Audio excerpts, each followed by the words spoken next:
messages, people. People are slowly coming in as we speak. Can you believe I've got Simon Vance on here? Everyone's been sending me niggly messages for like 2 years going, by the way, have you ever considered having Simon Vance? And then like 2 months later, by the way, I don't know if you got my last message about asking Simon Vance. So, but and the other thing I love is I keep seeing other male narrators joking around going, oh yeah, I got this job because they couldn't get Simon Vance.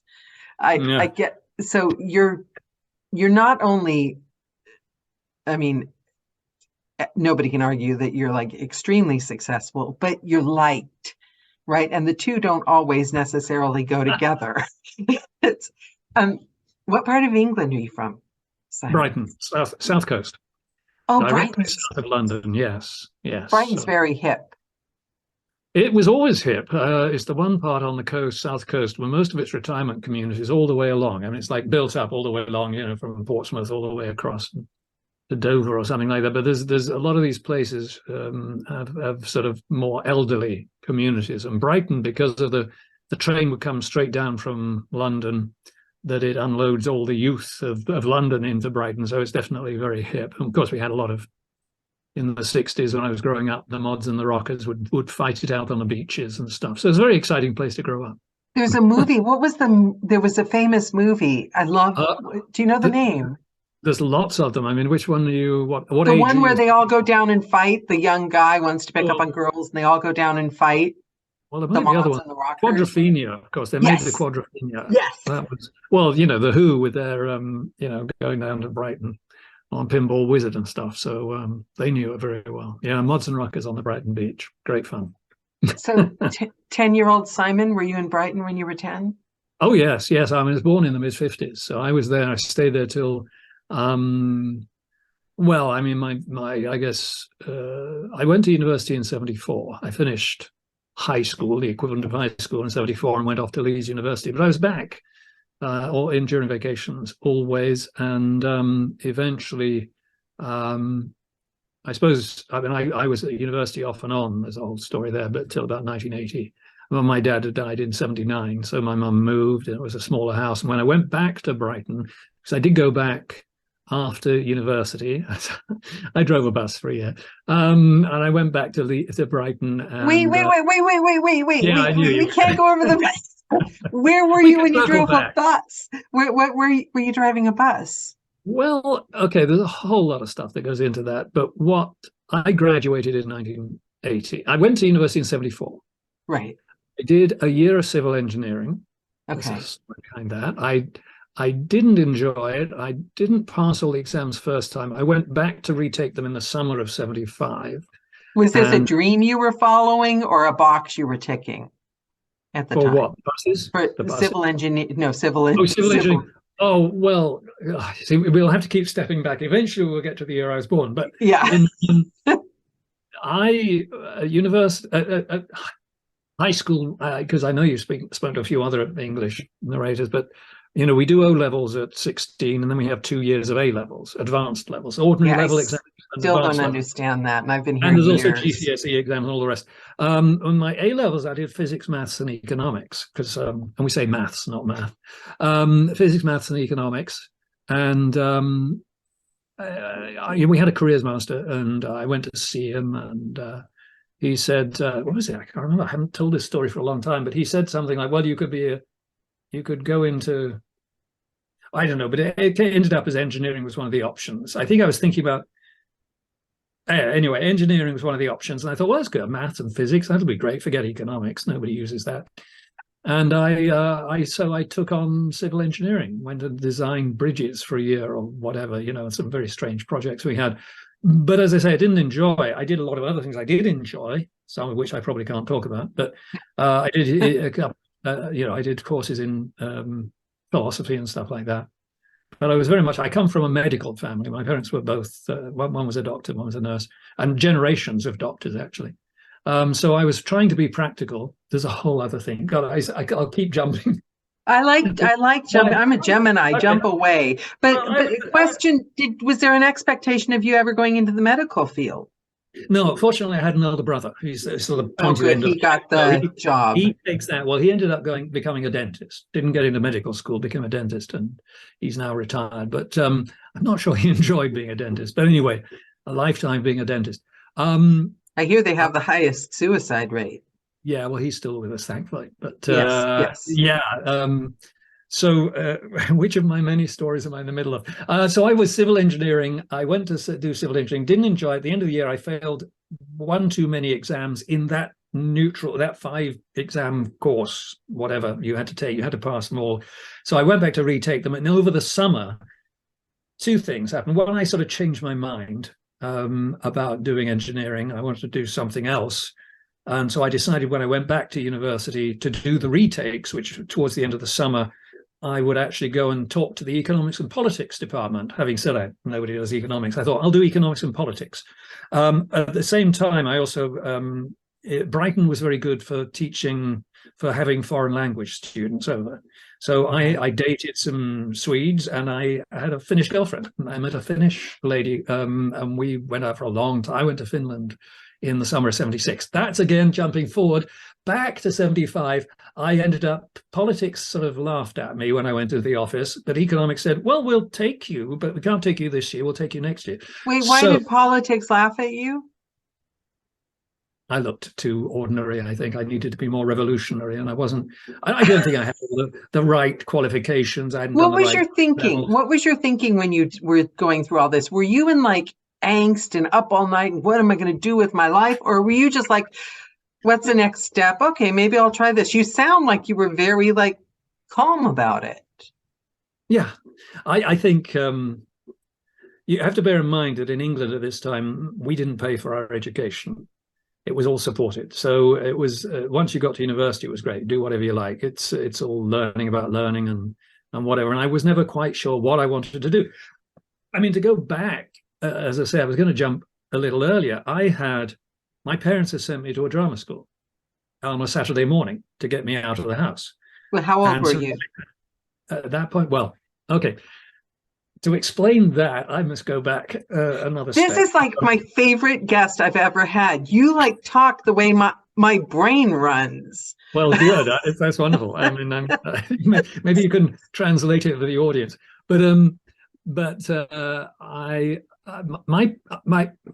went to what is called a public school in England, which will be a private school over here, to begin with. Right. I was alive to begin with. You can tell that you're an expat because you translate everything you say. Been here 30 years and I've never stopped. And my parents, so that had Wednesday afternoons off, but we had Saturday morning school. So I went to school on Saturday morning. My brother was 3 years older than me, still is, funnily enough. But we went to the same school and we were out of the house on Saturday mornings. Now, I believe, I don't know exactly, but I think my grandmother, who was a retired doctor, she was helping to finance us through private school. And she died in 62, 63. And I think the money ran out or wasn't available as freely as it was before. And so we moved into the state system, which was primary schools up to age 11, and then a grammar school or a secondary modern or whatever school after that, depending on what your level of education was. So around about age, I got into public school a year younger than I should have been because I was really smart at age 6, 7, 8. So I got into the school when I was 7 and I should have been 8. So I was in a year where kids were all a year older than me, which at that age is brilliant. Well, it is, but it also means you're sort of less mature for a long time. I mean, you're behind them in a sense. Yeah, and but when you get old, you always look just a little bit younger than all your friends. Well, I lost all the friends because I moved into the state system, so I had to drop back a year, which meant I got lazy. There's a whole other story there. But anyway, I got to but what it also meant, relevant to this story, is that we were home Saturday morning. So my mum and dad were like, oh God, these kids, what are we going to do with them? Plus, a bit of a class system thing here, but I come from an upper middle class medical upbringing, whatever. And we're going into the state system in Brighton where everybody talks like this, because they do, because that's what you do. Sussex, whatever, instead of talking like this, which you do when you come out of a public school. So they gave us elocution lessons, which were run out of the Brighton School of Music and Drama. And at the same time, because those only took 45 minutes, they signed us up for an hour or two of stage technique and things like that. So the Brighton School of Music and Drama actually has some, it's not in existence anymore, but it has some good actors who went through it, went on to TV. My first girlfriend was Amanda Redman, who actually has been a bit of a star on British TV for decades. I love Amanda Redman. Wow. Well, I mean, I'm still obviously honored to be talking to Simon Vance, but you knew Amanda Redman. Yes, well, she's a couple of years younger than me, but I sort of fell for her, and eventually we did. I mean, because I met her when I was 9.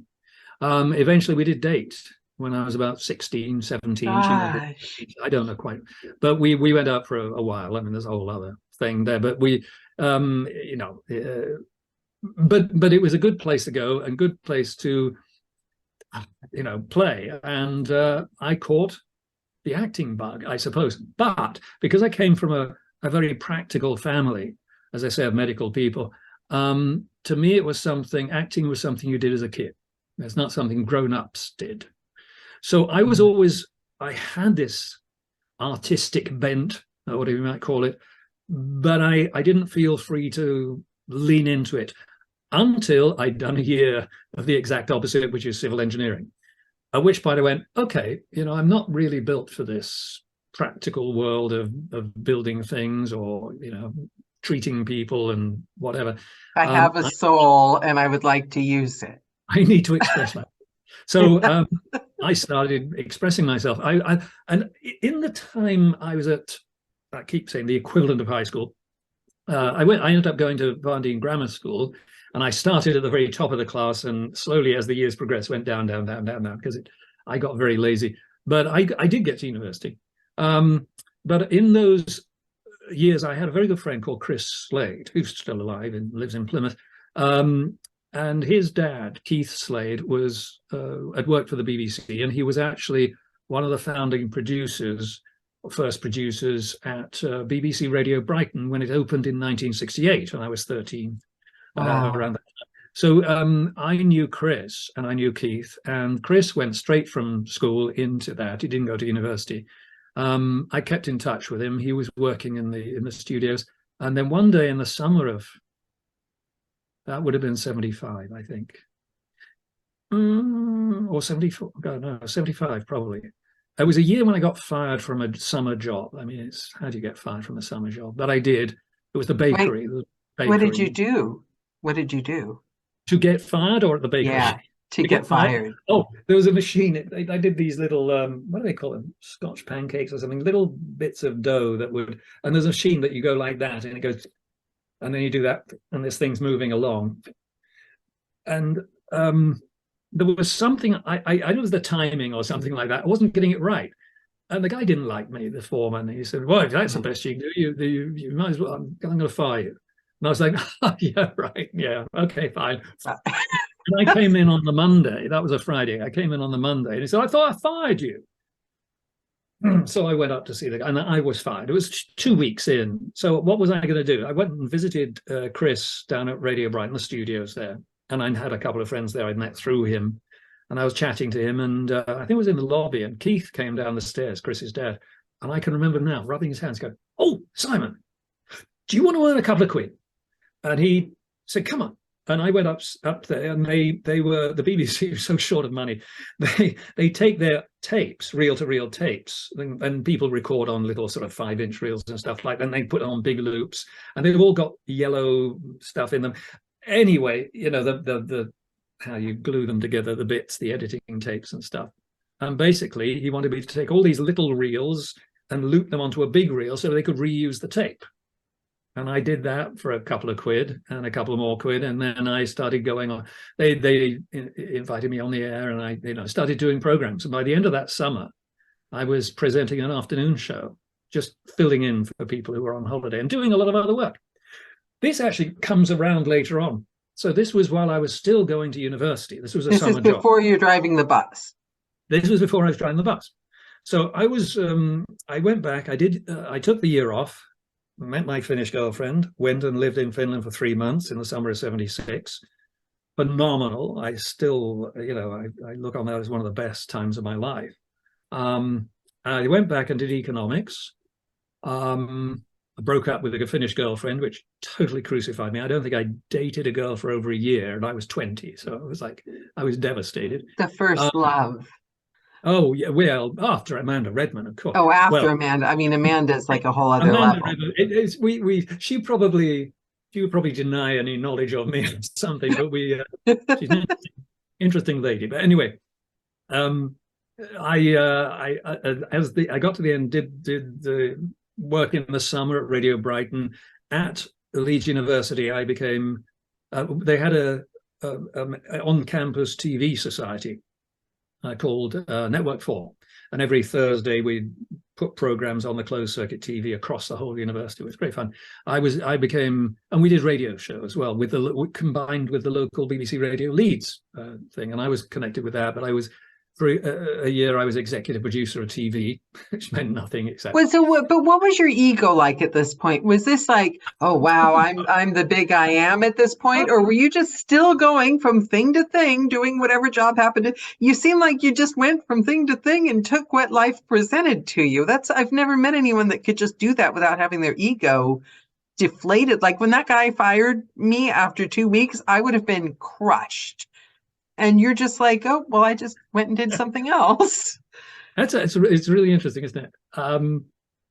My ego, I mean, that's a whole, we'd shift 15 feet sideways to talk about my ego. I'm normally very self-deprecating. I have a huge issue with confidence. It's really funny. The way I think I describe it, and this goes back years, and when I first thought about it, is that I have a spark inside me that I have huge confidence in that will never go out.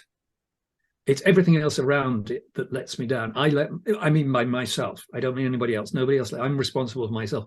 But I hugely doubt myself. Took me years before I accepted I was any good at narration, and again another whole other story.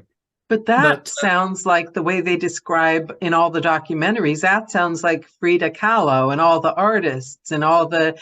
Do you read documentaries, memoirs? That's what they all have. They all say they have that one thing that drives them, that they believe in, that they hold on to, but then they beat themselves up about themselves at every step of the process. Is it a trying to get it right and honor the thing inside you? You can never live up to what you feel like you should be doing, kind of thing. Yeah, I just keep moving forward, I think, is the thing. I just keep moving forward. I mean, to go back to, I mean, I look back and go, I screwed up civil engineering. I mean, there's, if I was paying for it, I mean, somebody was paying for it. The taxpayers were paying for it. I mean, but it's what you said, and I want to interject this. It's a really, really interesting thought, because it happens all the time. Another American friend mentioned something about their insurance. If they didn't get another book like this month, they were going to lose something insurance. And it made me realize there's a certain innate confidence when I've lived most of my life. I mean, I lived in the Channel Islands, lived in London several times and back. You take it for granted because you've got the NHS. I don't have to make major life decisions just because of insurance or lack of insurance. But Americans living over there, it's a different world. So it's what you said about the free education. You have that kind of confidence because the system is like a soft cradle. So you're not going to like. Absolutely. And I'm very aware that I have advantages that other people don't. I mean, we're very aware these days of racial disadvantages, and always been aware of financial issues and so on. And I've always been fortunate. I mean, I've got to points. Maybe we'll get to it, maybe we won't. So briefly, I'll touch on it. But in the late 90s, after my divorce from my second wife, mother of my children, I hit rock. I mean, in a sense, rock bottom, which probably nowhere near rock bottom for a lot of people. But I got very depressed. I was on Prozac. I went bankrupt. At the same time, one of the companies, the only company who was employing me for books at the time, was struggling, and remember getting an email saying, "We're only going to send you one book a month now, one book every 2 months," or something like that. And this, how in God's name am I going to pay for anything? Because I was Oh, you divorced. got an email saying that? They literally announced to you, Well, we to can't afford everybody to. who was working for them at the time. This is 1987, something like that. It was devastating, and I can remember for years afterwards. I mean, the audiobook industry wasn't the best place to work for a long, long time. Yeah. And I was, I get $20 in my current account. That's all I had. I didn't have savings. I didn't have retirement. I didn't have anything. Well, it turns out I did have retirement because I worked for the BBC for 6 years. And it turns out when I got to 50 something, I started getting emails saying, you could take your retirement early if you want. You What pension. Not much. I mean, because it wasn't a full sort of, 20, 30 years or something. But, there's a little bit of a cushion that's now stuck somewhere in a place in Europe because I can't bring it to the States without huge tax consequences. And it's not, as I say, it's not much, but it's more than I've ever had before in that sense. But audiobooks only got really comfortable in the last 15 years, I suppose. I mean, I did, I think, yeah. Well, the first year I actually managed to pay taxes properly. It was probably about 2003 or 4 or something like that. Anyway, we've jumped sideways and left-hand side, and I can't remember. But that's how you get to the meat of it. But so a couple of things. I mean, the thing about the taxes and the income, I noticed the other day, because I have to do both UK and US all the time. And every year I think I make less. Every year I'm like, why am I not working enough? And then every year when it comes time for tax time, seems that I owe more. So it's a perception thing. It never feels like enough. So I want to know where the two things. I'm noticing a theme with the girlfriends here. So I want to know 3 things. Where the bus fits into it, how you felt about that, the next time you fell in love, where you were when you met them, and what sparked the move to America. I'll just write this down. Hang on a second. Don't worry, I'll remind you. I trust you to remind me. I'll remind you. The buses. So the bus. So I finished my university degree in the summer of 1979, because that's why I did 74, 75. I took a year off and then a 3-year degree, because in England it's a 3-year degree. So 76 through 79. And I finished in the summer of 79. And I'd met, I think there's another theme for me is hanging out with sort of the, not reprobates, but people that do things differently. And I remember in high school, I won't say equivalent of every time, but in high school being warned off, called into the headmaster's study, because I'm very well behaved and present very well and so on. So everybody had good ideas. They thought I was going to be head boy at one point. I didn't make it that way. But I was hanging out with a guy who'd come in, and he was a bit of a druggie, long hair, and I got warned about hanging with him. And I thought, okay, thank you, I hear that, and screw you. Because you have a mind, your mind isn't just black and white straightforward. It's jumping all over, seeing every side of everything. That must be what, that is a massive skill as a narrator. You're seeing all the pieces. You're not just seeing the whole picture. You're seeing all the pieces and how they fit in and dealing with them all at once. I think also the fact that I went to the state system where people talked a little less than perfectly, and if you're judgmental that way. You saw both sides. So I always felt like that was part of what helped me as a narrator, because I'm good with accents. I'd adopt whoever's accent. I mean, you go to Leeds University. I remember my first term there, I had some friends from Newcastle, and I remember going back to Brighton with a touch of a Newcastle accent, which is not an easy one. No. But, and that was there, and the northern accent would come in a lot, and I was aware of accents from early age. But anyway, there was a guy at the Students' Union bar that I used to hang with, and he'd left university not terribly successfully, and he drove a bus, and I learnt that it's actually, oh my God, you could join the bus. I could join the bus company if I just wanted to do a job, a regular job. So I decided to stay in. My dad didn't. So I graduated in summer '79, joined the bus company. I think I was going through stuff because my dad had been ill in April. He had cancer, and that was April of '79, first awareness of it, and I think that probably affected me somewhat.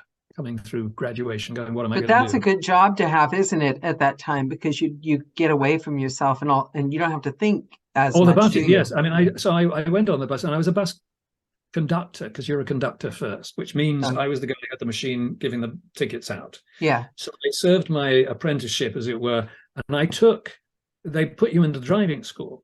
Again, it's a little bit like being paid to go to university. They pay me to go into driving school, and I didn't Yeah. drive. I mean, in England, you didn't. I was 23, and I didn't drive a car. They put me on the bus driving school, and I failed twice. The third time, it ran Monday to Friday. The third time, my father died on the Tuesday. And I got Oh, the call. Mum said, don't come down because everything's okay and we won't be doing anything immediately, because Leeds is 180 miles away from London, north of London, and I was 50 yeah. miles south. Brighton was 50 miles south. So don't come down right now, finish off what you're doing. And they gave me the option to drop out of the driving school. But this was the third time. And I always felt like three's my lucky number for no reason whatsoever.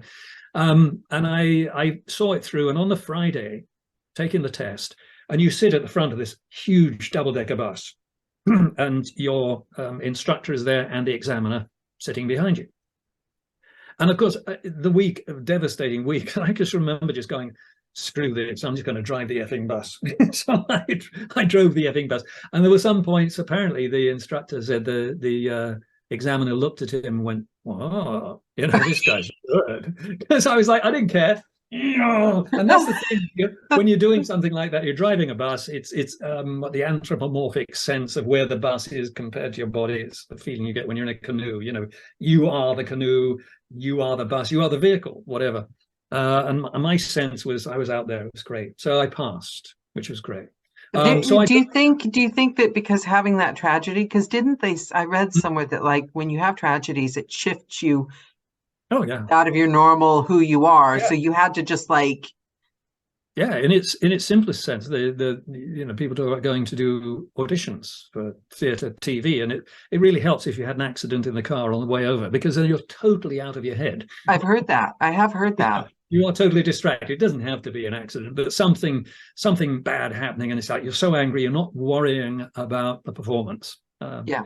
But anyway, I didn't worry about the driving, and but the difficulty for me then was because I hadn't decided what to do. You asked me that before, and I hadn't decided.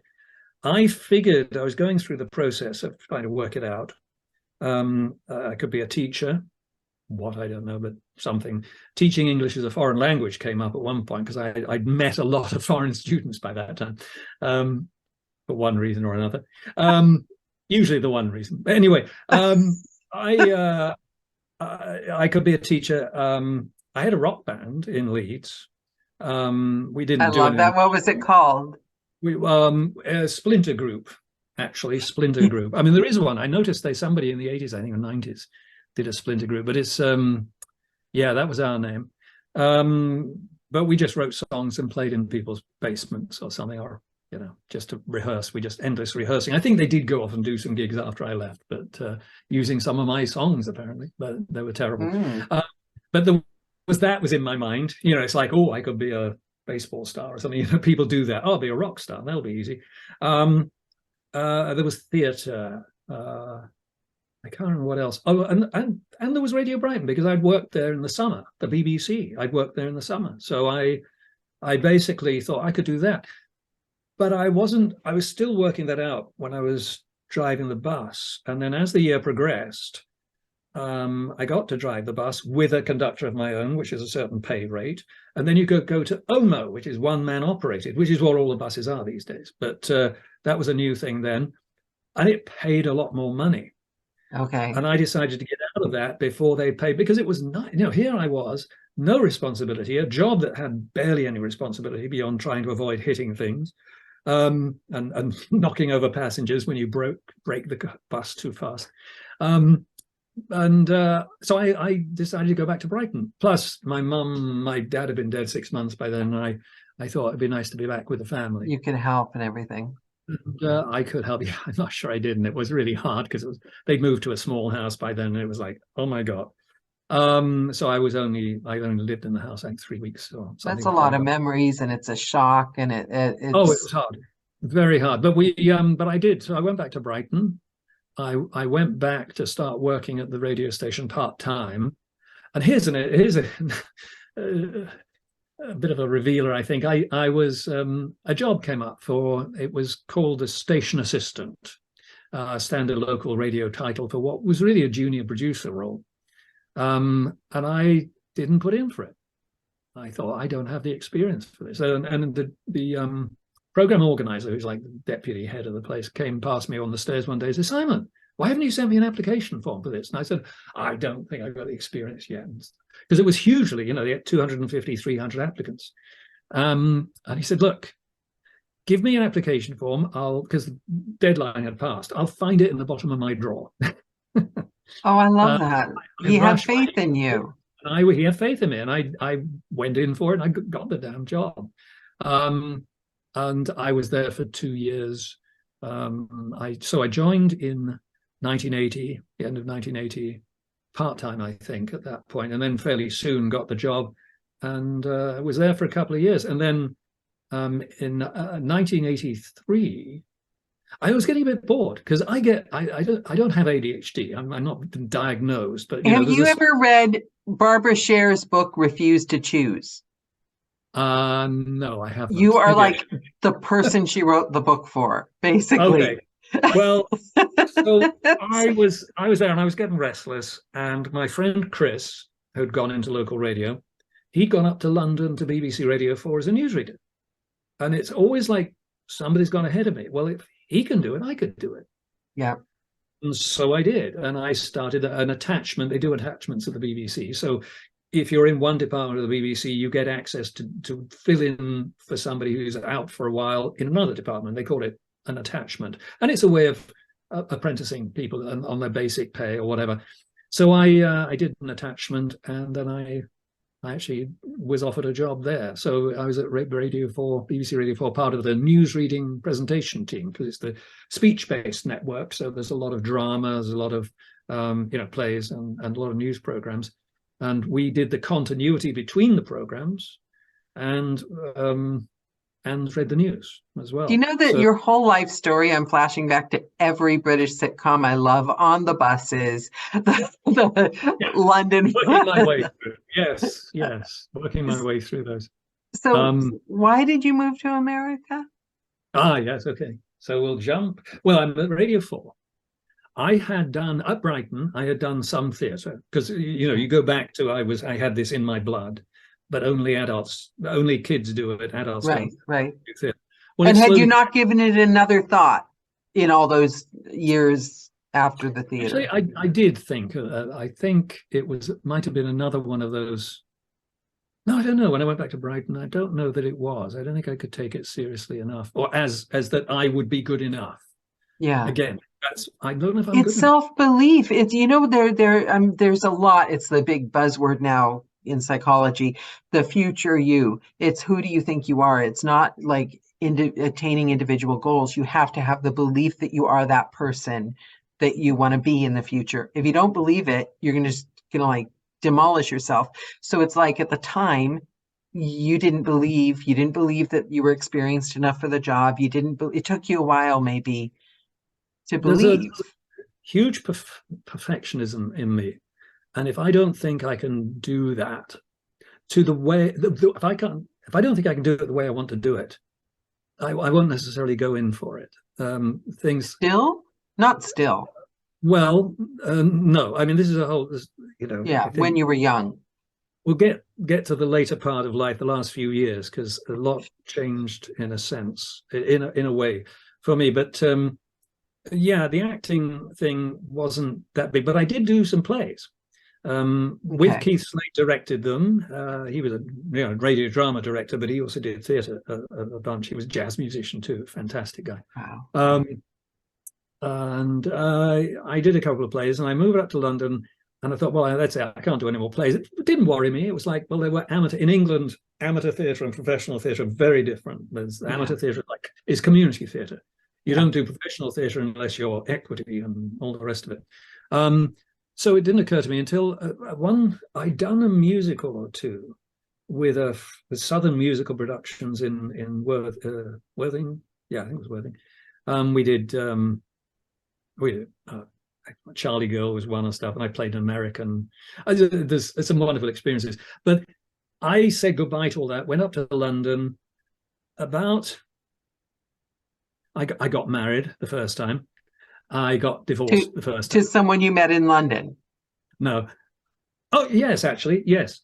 I went up, I got connected with one of the shows. It was called Whiz Along a Wavelength, and they wrote a scene for me and stuff like that. It was fun, but they came out, they were a comedy group, Angus Deaton and Philip Pope, all these wonderful people who've been going for years now.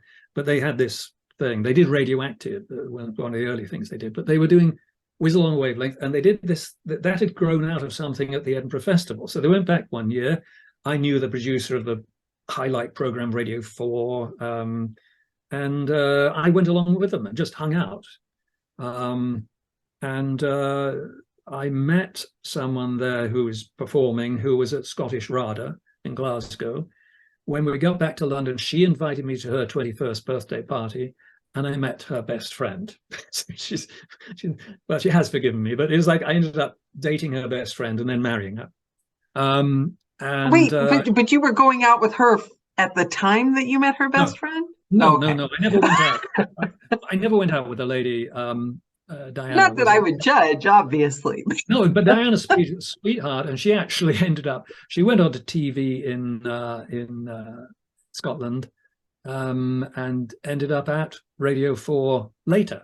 And I think she just retired. So she spent longer there. But it was funny because, the whole small world thing. Anyway, she ended up at Radio 4. But no, she was fine. I think she was a little bit, probably miffed for a week. I don't know. But because she invited me to her party and I go out with her.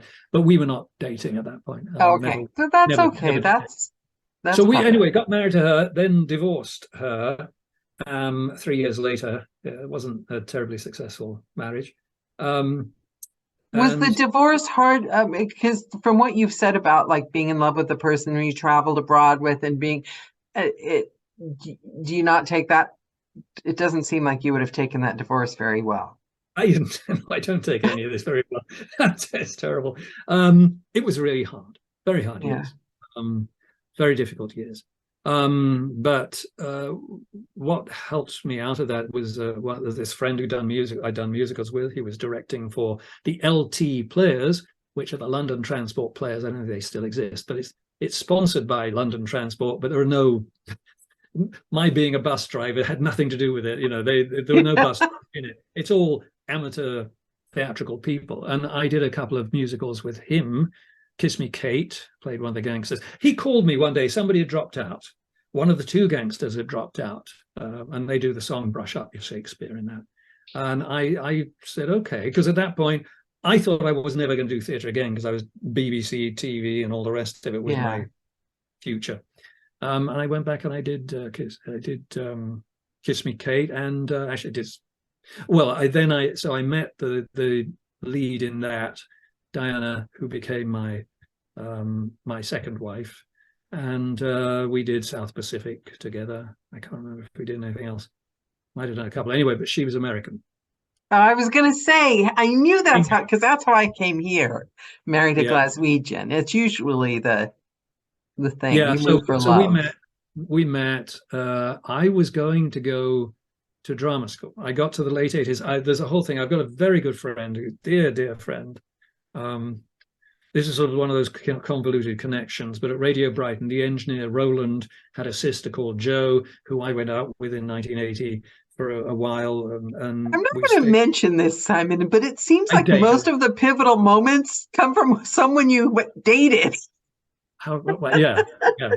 What's that all about? But question for you. So, okay, so you're in London and everything, and you're now married to an American. Did you guys have that? Because I know we went through this for quite a few years, moving back and forth. Did you have that whose country are we going to end up in thing? Or was there never a question? Like, my mind drifted in the middle of that. My mind went, am I really talking about all this stuff to you? I hope it's just you and me. I don't know, nobody else is listening. Yeah, it's just us. So my mind drifted. Tell me what you were saying again. So did you talk about England and America? Were you saying? So you're with an American. Did you guys not have those long conversations? Because I know we did. Which country will we eventually settle in? America No. or England? What happened was, with Diana, well, I'll just finish the thread and go through. So Simon was an artistic director at Farnham Rep. Right. Very experienced. He worked at Chichester and so on. So I loved the guy. We had a great time. He married Joe. That's the point. Joe met him. They got married. I met them again. They came to my 35th birthday party or something like that, and we remained friends ever since. He's my best friend in England right now, Simon. But one day I had this. I'll bring in audiobooks here because I was working for the RNIB doing books for the blind. That's how I started. Well, in the 80s, I started doing that, and I got into that very, very easily. And in Soho, was it still in studio? Did you go in Soho? No, it was behind Broadcasting House in those days. So it was 93 to 91 or something. I love the RNIB. Yeah, and I saw massive books there, and I went in every week and did a lot. But I had a fellow in the green room there. We were chatting, and of course, you probably know it was probably the same when you did it. But a lot of broadcasting people and a few actors and so on, people with spare time. And this one guy said, turned to me, so you an actor? And I said, well, no, I'm not actually. I'm with Radio 4. But something went off in my head and went, oh, acting, damn. And I saw it as the sort of light on the road to Damascus of going, I got that. Oh my God, I've got that. I really think I need to do it. Because by that time, I'm mid-30s. And you're going, what am I doing with my life? Where am I going? I mean, I'm a successful Radio 4 newsreader, but that wasn't good enough. So it seems very clear, doesn't it? It sounds like it was just suddenly the obvious thing. So I had Simon, I called up Simon, his name's Simon too. I called Simon and said, hey, Simon, can I meet you on Hampstead Heath? I'm going to bring a lump of cheese and a bottle of wine, and you're going to dissuade me from being an actor, because he knew acting. He pointed me towards a thing called the Actors Institute, and I did a weekend sort of SLN kind of thing on finding your creative core, and that was the beginning of a good relationship with them, doing a lot of workshops and stuff, and just understanding this is me, this is who I am. And that was a sort of a readjustment of me to my creative being. And you're already married. You're already married, right? Yes, that was between marriages. That was before you met the American. Then I met the American, and I was at that point applying to do a postgraduate course I applied to a few places. Guildford School of Drama accepted me, which weren't bad. But they accepted me 3 years in a row, because every year I couldn't go ultimately because financially it just didn't work, because I was going to have to pay for that. So in the end, my then partner Diana, mother of my children, came down and said, Simon, you've got to promise me you're going to go, whatever I tell you now, you are going to do your drama course. And I said, of course I am. Why? I'm pregnant. So that changed the balance of things, and I wasn't going to go off and do drama. Wait, this isn't the American. This is the prior one. This is the American. No, this is the American. This is the American. Yeah, okay. I didn't have children. The first marriage was 84 through 87. Then I met in 88 or 88, I think it was 89. I met Diana, the mother of my children. John, my eldest son, was born in 1990. So, work it backwards from there. But I think I met her in 87. So everything all at once, this new career epiphany, a child. Oh my God, life is forcing me to change. But now we're getting to the answer to your question. When did we decide, or what discussions did we have? We didn't have discussions much. She had come over to the UK and married somebody about the same time I married my first wife. And that lasted 3 years as well. So we were both outside of a relationship, and she was wondering what to do with herself. She got a visa to stay because of marrying an Englishman. But it actually happened on a trip. She worked for Saatchi & Saatchi in market research. That was her day job. She did a lot of drama, great singer, wonderful. But we went, she did a job with Cunard, one of her clients, and it involved going on the QE2 to New York and flying back, and she said, you can come as my assistant. So I went as her assistant, and we had fun time on the doing work as well. In fact, they filled it was November of 19 1988, 89. No, 1990. That's God, I can't try and remember now. Anyway, just quickly, they filled a swimming pool at the back, and I went up to go swimming, dived in at one side, came out of the other end, and went, "Where are my glasses?" Couldn't find my glasses. So we got the video that Diana had been shooting of me and looked at it, and there's me diving in with my glasses on, coming out with them off. It was November. It was, and they went out to the purser's office and they drained the pool to find my glasses. The QE too. They drained the pool. And they never bothered filling it again, because in November, who goes swimming in November? Only a true romantic. We got to New York, wandered around New York. We'd been over to California briefly. The parents got to meet me, and Diana was already 5 months pregnant, so that was interesting. So it was after that. So it must have been John was born. We got married in California on a trip over in 91. So it was the end of 91, November of 91. So we'd left John with somebody. I don't know. I hope we'd left him with somebody. So what was the I'm curious as to why California over the UK. She was born and brought up in the Bay Area, San Francisco Bay Area. So her parents were there, and they were getting elderly, and her feeling was she wanted to be with them. I was going through my ADHD with the BBC, going, I don't know, do I really want to do this? I had actually, I'd auditioned for That's Life, Esther Ransom. Apparently she liked me a lot, but I didn't crack it. I also, there's an old BBC program, a consumer program from the 80s. I had actually gone down to move into TV a little bit, presentation, because Chris had done that. If Chris Slade had done that, I could do that. So I went down to BBC South and West, and I did the on-camera audition, and they loved it. But I didn't have any journalistic training, and they had somebody in the office who I'm sure is probably very good on camera too, but she had journalistic experience. So when it came to me doing the interview, and I learned about this afterwards because the personnel officer who was in the meeting as well, the interview, told me about it a month or two later. So, well, the thing was, they didn't feel you had the journalistic experience, and I don't blame them. But I could have, had I got that job, who knows where I'd have gone, Yeah, TV but it all kind of fits. At what point did you? Okay, now I'm cautious because I know that you have a tight schedule. I am making no promises that I'm not going to charmingly stalk you and ask for a repeat call, because I feel like there's a lot I've not gotten. Is the part I'm fine to chat on, but this will be the Simon Vance part one. The second half is really boring, but the first I want to know.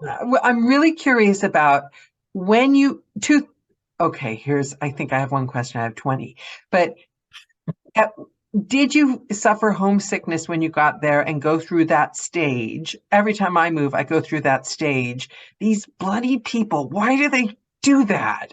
After about 3 months, I start thinking, really? You can't figure out how to make decent food, kind of thing, like wherever I go. And then the other thing I'm wondering about is when you became Simon Vance. And I mean, let's not lie. We know that Simon Vance is like a thing in itself. I mean, people admire you, and I had a talk with Johnny about this as well. When he stopped. You spoke to Johnny Heller? About me? I've kind of dragged Johnny on 4 or 5 times. Poor guy. And I've got a very important question we have to slot in there. We're going to have you back because this is going to be too hard. Craig wants to know, the house catches fire and you can only save one of the guitars on the wall. Which one? Well, I've got 5 more up in the house, or 4 more up in the main house. This is my studio at the bottom of the garden. I hope the fire brigade. Good question, Greg. You need to come on more often. I like the. By the time I've decided, I've got stories for these. I mean, I got the guitar I call my father's guitar. I want to call my mother's guitar. I bought after they both relatively, they died. I think one of the one I grab is probably up in the house, but the Les Paul in the middle is I long ago, the story with is I promised myself I would get a Les Paul when I knew how to play guitar properly. I'm in a rock band and stuff, and I love the blues and so on. But I don't play like, it's like, to me, the way Americans think of the English and Shakespeare is the way I think of Americans and guitars, because it seems like every American I know knows how to play guitar like amazingly. And I said to myself, I once I can play properly, I'll get myself a decent Les Paul guitar. The first guitar I got was a Les Paul copy, and so I finally got to 60, and I hadn't learned enough to qualify, because, as I say, I'm a perfectionist. And I said, screw it, I'm going to buy that one. So I bought that one. That was and then once you start buying guitars, you can't stop. Like tattoos, one is never enough. I don't have any, yeah. But yeah, probably that one in the middle. But I got to say, I love the other two either side are both Gibson Customs. One is a 59 ES335, and the other one's a 63 SG. Craig, so, he can't leave any of those. He's got to take them all. I'm gonna, yeah. Nancy says, single or double decker bus? Oh, double. I did drive a single decker occasionally. They're a tad bit longer on a couple of routes, but it was always double decker. Always double decker. I had a wonderful time. There was one job we had to do, which was take school kids to a swimming pool for their session of swimming, because we did private trips occasionally through the bus company. And you drop them off, and you're supposed to go and park up somewhere and wait 2 hours. Well, no. So I dropped them off, and I went. Leeds has a ring road, it goes right around the city, and I wouldn't go around the whole city, but I go off and I drive the thing. And I had times I was sitting there because the wheel's like this, and I'd be singing empty bus. I'm singing Jerusalem to myself. And those feet in ancient times. Walk upon it. But anyway, so I wasn't a singer in the rock band, you can tell that, but it was yeah, it was double deckers. Double decker. Okay. What do you've got to have something that you wish they did differently in America like they do back in good old England? Is there anything? I've got a few things over here. I mean, there's a whole long list. I mean, we started to get into the 90s, and it could be the whole transition of being over here. It's that whole, Churchillian saying about the common people, two people separated by a common language. Yeah. But yeah, I mean, a friend actually from the BBC, which I haven't spoken to in 40 years, 30 years, sent me an email yesterday. I said, are you the Simon Vance? Yada, yada. And she said, I'm coming by. I'm going to be coming over to the US and so on and so forth. Maybe we can meet up for a cup of tea, although do they still do that hot water and tea bag thing? That's something. Even I was in New York 4 weeks ago, whenever it was, APAC. And I went to a really nice place, and I wanted a cup of tea, and they come with this tepid water and a tea bag on the side. You go, you can't make tea like that. That is not how tea is made. You need to boil the water. Water has to be boiling when you put it on the leaves. I drink with me, it's eggnog. I can't get eggnog over here, and it drives me mad because it's from England, but I want the eggnog in the refrigerator section at Ralph's at the grocery store, the proper cold carton of egg. Cannot get it in this country, no matter. And the other thing, my husband is from Glasgow, and that's why we ended up over here, because nobody could understand what he said.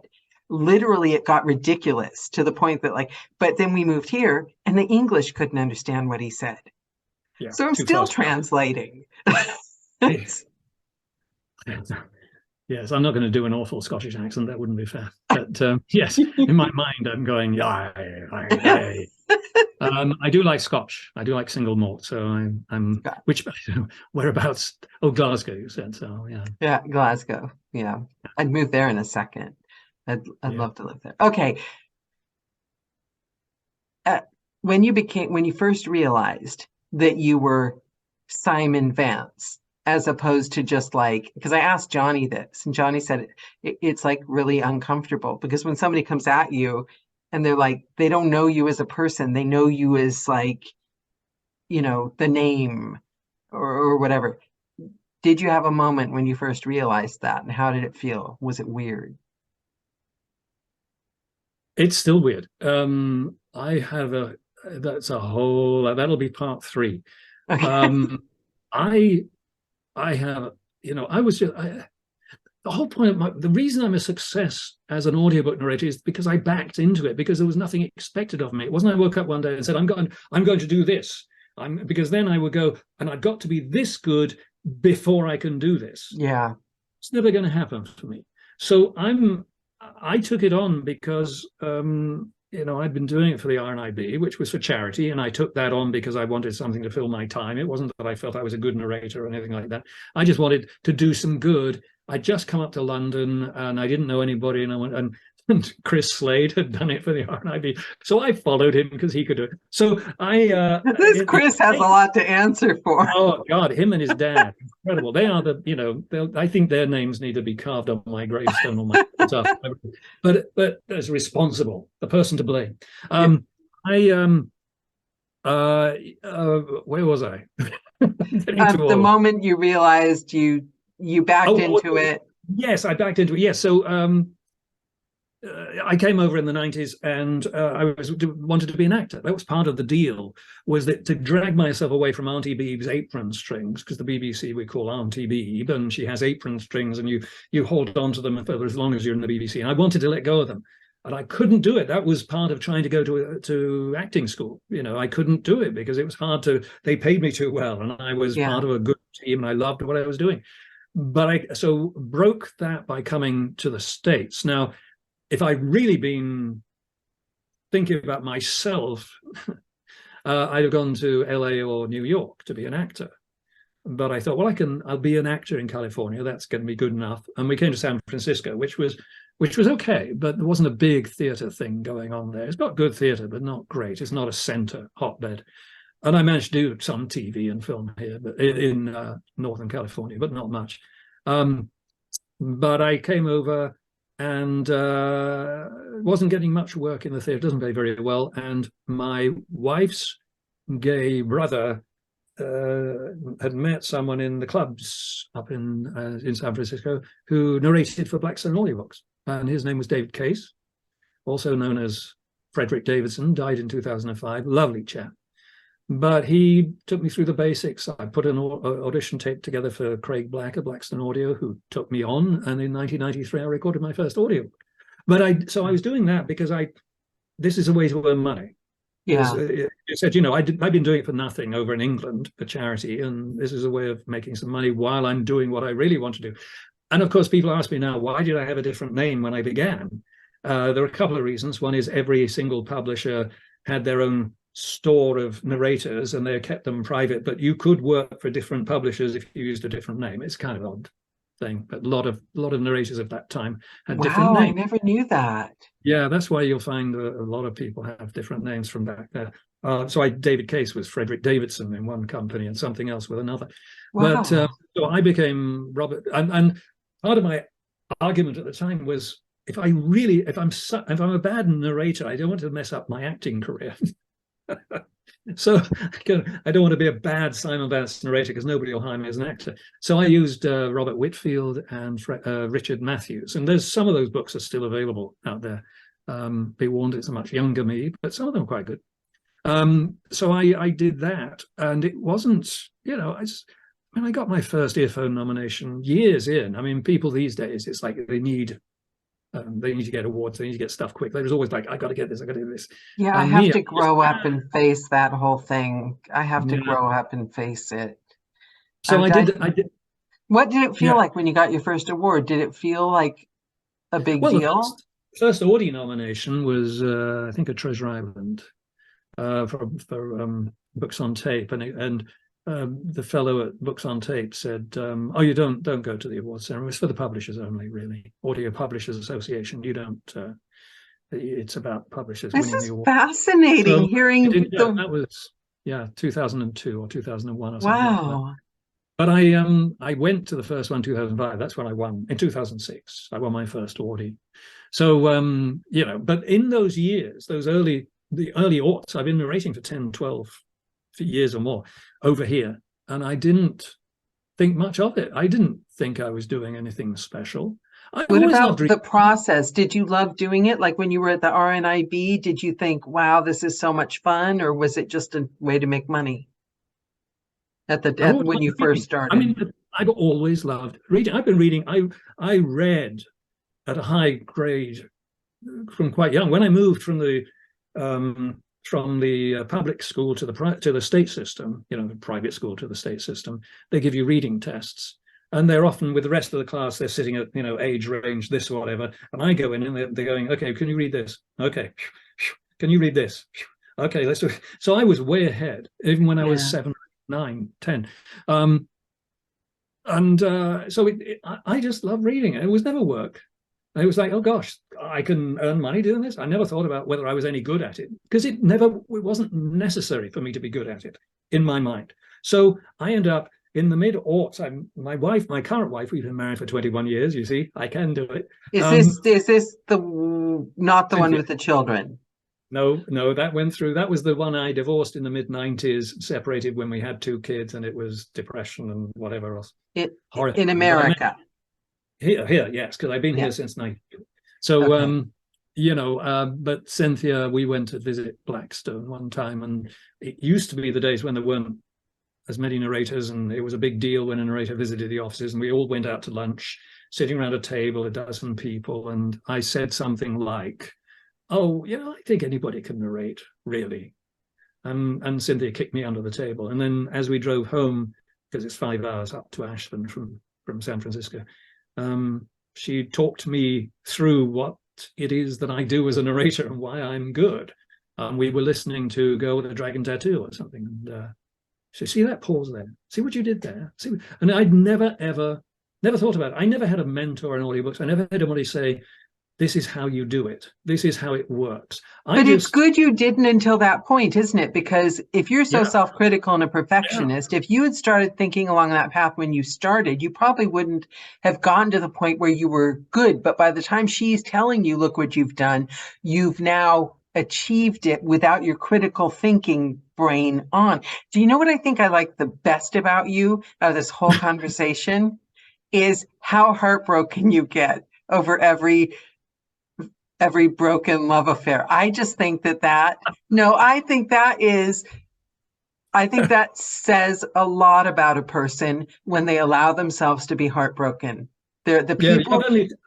I've only told you about the ones that matter. Those are hundreds of. But that the people that aren't afraid to be heartbroken and jump back in and get heartbroken again are, to me, the best people in the world. It's and the ones that admit it, as if it's the most normal thing on earth, because I never trust a person that doesn't get heartbroken. Never trust a person. Oh, I wouldn't either. I mean, I don't know many people who might not be that way unless the relationship was pretty much doomed to begin with. But it's always hard. But most people don't admit it, though. Most people don't make a big deal about it. They don't admit it. They get uncomfortable with it, and they just like. I'm an open book. I sometimes I don't know whether I speak more than I should, but I don't think there's anything wrong in sharing. You've been through. I mean, to get to when did I realize I was Simon fucking Vance? Yes. Oh, I actually forgot I asked that question. You've done it to me now. Well, it really, in the 2010 or 11, when the industry suddenly expanded because Amazon bought Audible, and it messed up things horrendously in terms of what was being produced, but brought a lot of people in. I went to APAC, and it was like people come up to me and sort of almost like, can I touch you? And I got, and I didn't come for 2 years after that. I didn't come to the audit, to APAC, because I mean, there's part of me that's thinking I don't deserve it, but there's a sort of also, hold on, it's nothing. I don't know. I mean, I say I don't teach because I think it's because I'm lazy as much as anything, but I never examined what it is I do enough to be able to teach people. I've taken on a couple of people. I've sat in groups and I know what I like, so I can say to people, well, you should do this, but I don't think maybe the staying power to work with people. I'm too selfish. This would be a good time to interject. Craig says, Simon was in my PANA pack for APAC and was the most gracious human I've ever met. But you were in that APAC call, and you were like grumbling about a book you were doing. And I could see some people sitting there going, that's Vance. And the thing is, but I like that because it's well earned. You've done a lot of books and you've perfected your craft, and it can't have been easy, the amount of hours you've worked on this. I mean, you And it have gets to have. harder. The older you get, it gets harder. I'm slowing down a bit now because it is quite hard. But and plus I don't know. I mentioned to you I've got a manager. I'm going to try and get into TV and film. Of course, right now the writer's strike. My timing is perfect, so that puts the kibosh on that for a while. But that's my goal now. I mean, I love it. I think part of it was losing a couple of good titles to name actors and realizing that if I'm going to challenge them, I've got to go out and win an Oscar on my own. So I'm going to go win an Oscar. Then I'm going to go back to audiobooks, and maybe they'll give me the titles I want. Then see, it's all. And hearing you say that, I'm sorry, I can hear people go in the background go, if Simon Vance is saying that, I've got no hope. but the thing about it is I admire that, because what can I do to be better? What can I do to achieve more? And that's a never ending. What can I do to push myself? What can I do to, I am. It's that optimistic spark. I can't stop. I was talking. I do an acting class on Saturday mornings. I take an acting class with an old English friend, but he's older than me. But we're talking about it, and I'm of an age when I've got a lot of my friends are retiring, or colleagues anyway. People I've known over the years are all retiring, and I said I didn't have any pension, so I can't retire. But I just don't feel the need to retire. I always think there's something more. There's something more coming up. I don't understand what's retirement for. I don't understand retirement. Like, I don't understand retirement. Why would you retire unless you hated what you were doing? I just got in front of it. I just found them, and I don't know why they're sitting here, but these are notes. James says, I won an hour's coaching from a Johnny Heller virtual event during COVID. I was so intimidated to read for Simon that we just bullshitted for the whole session. Oh, yeah, I remember that, yes. Yeah, what was that paper? What did I miss? Well, I mentioned doing these weekend workshops back in the 80s. I did a lot. I actually worked with Prunella Scales, who played Sybil in 40 Towers, and spent a day with Prunella Scales. Well, we were talking about narration. This is when I was at the RNAB, and I went in, and I have a tape of it. I can't find it now, and I couldn't. You tell me you've ever met Penelope Keith, and you'll have me. She's my all-time favorite. But Prunella Scales said, "Oh, Simon, I'd love to hear you read Charles Dickens sometime." Little did she know, but it was very useful and very, very good. She was talking. I've got a bunch of rules that I sometimes hand out to people that she gave me in the 80s about rules for spoken English and so on. No, I mean, I've met a few good people like Rod Stewart, and Susanna Hoffs the other week is apparently a fan of mine, and I got to meet her after something event she did, and it was like I wanted to gush on her, and she was gushing on me, and it was like, but that's a good thing. I think, isn't that the good thing about reaching a kind of a star power thing? Yeah, but nowhere near that. But I mean, it's fun. But to be clear, I am comfortable enough. There's a whole thing about if people sort of praise you, don't go, oh, it was nothing. I will never do that. But it's, I understand what people see and what people hear. And yeah. So, but it's still inside me. There's the part of me that goes, you could do that too if you. It's all confident. All of it. That's why they love you so much. That's why we love you so much, because you hold open the possibility that we could someday do it too. You stand for something we could possibly someday achieve too, and you leave that open for us. There are two different kinds of fame. There's exclusionary fame and inclusive fame, and you make it feel possible. And that is a gift to us. So when people tell you how much they love you and how brilliant Simon Vance is, they're saying thank you for the gift, because you're making us feel that we can someday do it too. Like your friend, what was his name? If Casey did it, what was his name? Casey? Simon? Casey? Who was your friend that did everything? Chris. Yes. If Chris did it, you're our Chris. Yeah. I mean, I thank you, Daniela. I mean, that's I like that, but it's strange. It's Yeah. strange. Just to me, I was talking to some people at a wedding Cynthia and I went to last Sunday, and they're all her colleagues from UCI. She's a professor at on the faculty, at drama faculty, and I was talking about teaching again. And I said, it's all about giving people confidence.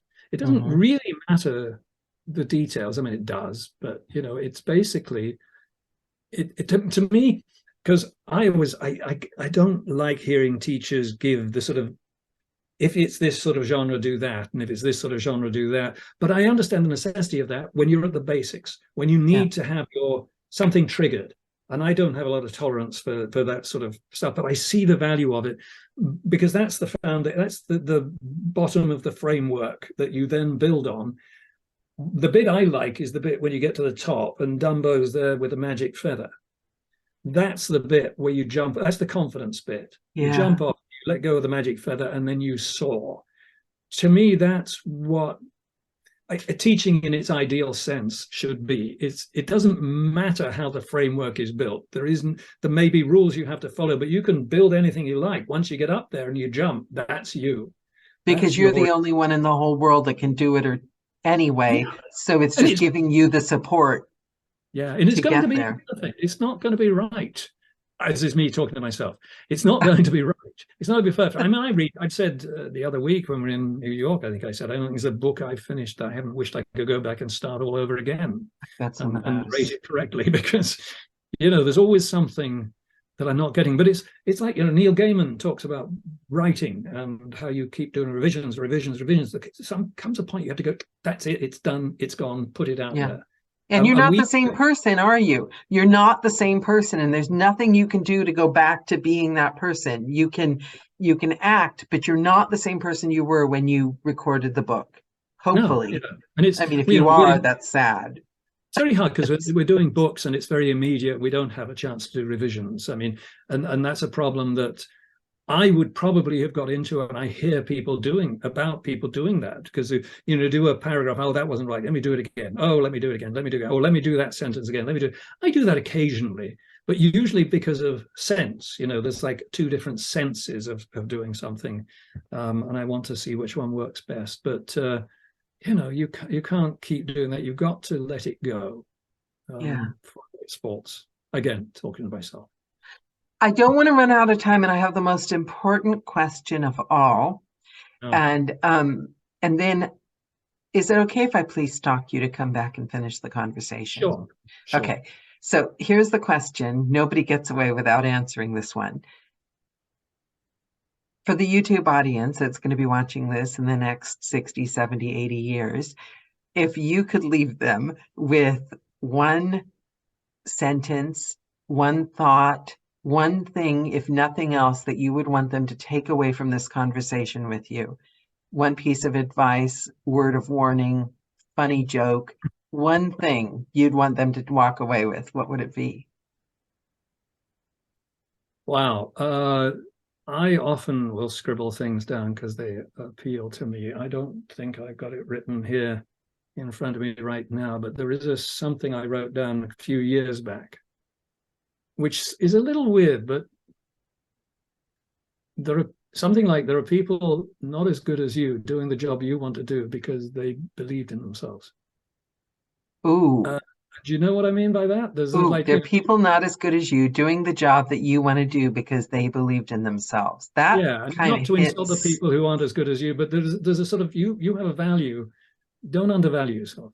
Yeah, that hits right where, because there's not one of us that doesn't know that. A kick up the butt to go, hold on, because it's like, you know, not to be unfair, Keanu Reeves has his own something, but there's a whole issue with, who is it, the guy from Friends insulted him saying, what's Keanu Reeves doing as an actor when all these other people can't get work? Keanu Reeves, you know, its beauty is in the eye of the beholder and all that business. But this is, if you see somebody and you go, Jesus, he's not very good, or, you know, they're not very good up there on the stage or something, I want to do that. Well, you know, do it, because believe in yourself and go and do it. It's a funny thing for me to say, because I do have that sort of inadequacy, the self-deprecating nature that I used to drive I think used to drive my wife crazy. And It's partly cultural, though, it's isn't partly it? cultural, but Yeah. also, it was an insecurity. I mean, years ago, it was terrible insecurity about what I was doing, and that I didn't think people. It's a funny thing because you talk about when did I believe I was actually a narrator, but there was a time when I was slowly becoming successful and thinking, I don't think anybody. How could anybody believe I'm a good narrator unless I tell them? Which is a stupid way to go. But so my self-deprecating nature was clashing with something else. I don't know, but there's I understand the temptation to be self-deprecating. I've got 150 something joke calls on YouTube at this moment that mostly consist of me interjecting with, oh, well, I mean, I don't know what I'm saying. Well, I'm not that good, or I'm not that experienced. I yeah. tend to do that.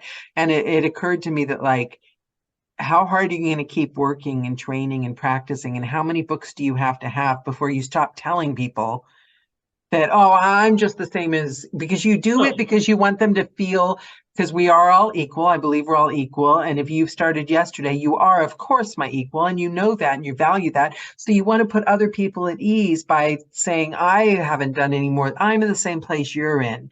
But at some point, you have to like, yeah, it's also similar to the when people say, "Oh my God, I think your work is wonderful," and you go, "Oh no, no, I mean, I don't yeah. just do it." No, it's the same sort of thing that you've got to go. Yeah, if you have that reaction of oh no, I'm not as good as you think I am, then you're insulting them. You are, because But they're giving you a gift. And the other thing you brought up about looking about, I heard something the other day that struck me. It's envy is just desire blocked. And that really, really, it's simply oh put, yeah, but that's it. The minute you're envious of something, why? What is it that you think they have that you don't? And why do you not think you can get it? yeah. The thing is, I just keep putting one foot in front of the other. Find the Yeah. direction you want to go in. Again, Neil Gaiman, quote him a lot, but there's he talks about choose the path you want to and go for it. Don't get distracted. He talked about what he wanted to be a novelist from way younger, and he had options to work for a good magazine or this, that, and the other. But he had his eyes on this mountain over here, and he was going to go for it and not get distracted. I nearly got distracted by being on the buses. I was being paid £6,500 a year to be an ordinary driver. I would have been over £8,000 a year to be a one-man operated driver. My BBC salary when I first started there was £6,500. So I was, if I'd stayed in buses and been making all that much more money, I don't know. Which is exactly what you're doing now with the TV stuff. I love that. Yeah, It's a I full don't know circle. what we'll see where the union discussions get to and stuff, and see if there's any money in acting when it's all over. Things always work out. Things Yeah, always, what is it? It'll all be right in the end. If it's not all right, it's not the end. and I said a long ago, and again, this is partly from a position of privilege, but it's never been about the money. I never had to, well, in mid-90s when things weren't going well, I nearly became a newspaper delivery truck driver. I actually went through the drug tests and everything. This is 1997, 8. When I loved flying. That's a whole other side of things. I love being a pilot. I wanted to be a pilot when I was a kid. I nearly joined the flight crew of United or something like, not flight crew, the cabin crew. Wow, I almost did that. That kind of would have been a Lots of fun things job. I nearly did, and I stuck with books even though I wasn't making money. It was horrible for a while, but I love reading. I've just been fortunate that I caught the wave, as it were, at the time that I came in, and I've ridden it. Now I'm very fortunate. But the market's kind of saturated at the moment, so people are going through something similar, and it's the same situation at the moment. You stick with it if you love it, if you can make it happen. Yeah, nothing stays the same. It varies ups and downs, and the wider world right now is in a bit of a mess. Yeah. So, but you hang on to the things you love if you can. And also, if you don't want to hang on, just be honest and then don't hang on. There's no shame in not hanging on either, But I'm unfit to take any other job at this point, so I've got no choice. Simon, it has been pure joy. Thank you so much. I shall be begging for you to. Oh, who One is reason. that? That's my first grandchild. That is Elizabeth Lynn, and she's nearly 8 months old now. Oh, can I see again? Look at the eyes. Let Look at me the let me see. shine. There's better stuff. Hang on, just quickly. Uh, That is the perfect ending to any call I've ever had. That's how proud are well, you of her? oh, extraordinarily! But they live up in the Bay Area, so we don't get to visit as much as we'd like to. But we'll be up there in a couple of Oh, weeks. beautiful. All the twists and turns brought you to her. Yeah, absolutely. My goodness. Mm. Yeah, right where you need to be. Thank you so much, Simon. You guys stay tuned for part 2. I'm so going to ask Simon back again. Thank you for joining us. This has been marvelous. Thanks, Thank you, guys. Mwah. Bye, bye. Bye, Simon. Sharon. Thanks.